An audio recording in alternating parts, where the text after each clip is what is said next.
Driving while high with pot now legal here in Michigan, are our roads even more dangerous? Last month, a University of Michigan study found 56% of medical marijuana patients admitted to getting behind the wheel within 2 hours of lighting up. Well, now the drug is legal and concerns are growing on how to crack down on drivers who are under the influence. 7 Action News reporter Kimberly Craig shows us what is being done to keep you and your family safe.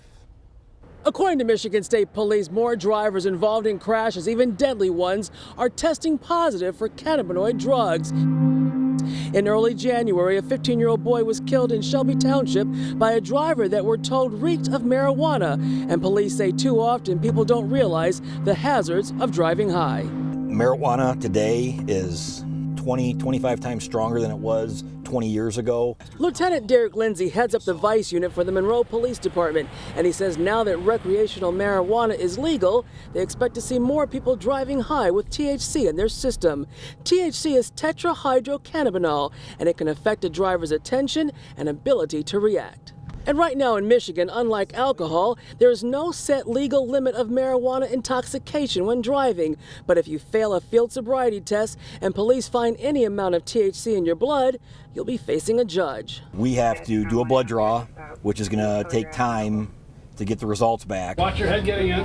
At Wayne State University, pharmaceutical sciences professor Randall Commissaris and his team are researching marijuana and its effects on driving with a simulator and blood draws from their test subjects to measure nanograms of THC. We've got 0.08 for alcohol.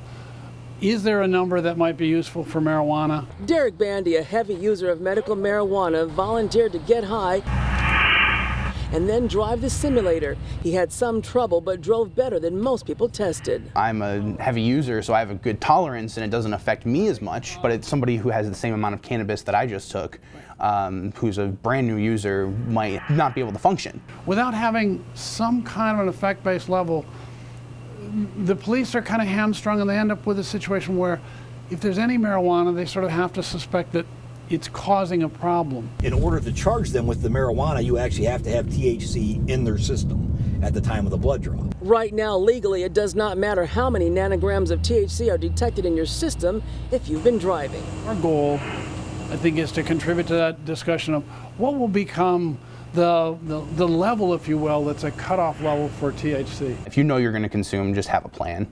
And remember, just because you don't feel high doesn't mean you don't have THC in your system. Kimberly Craig, 7 Action News. All right, thank you so much, Kim.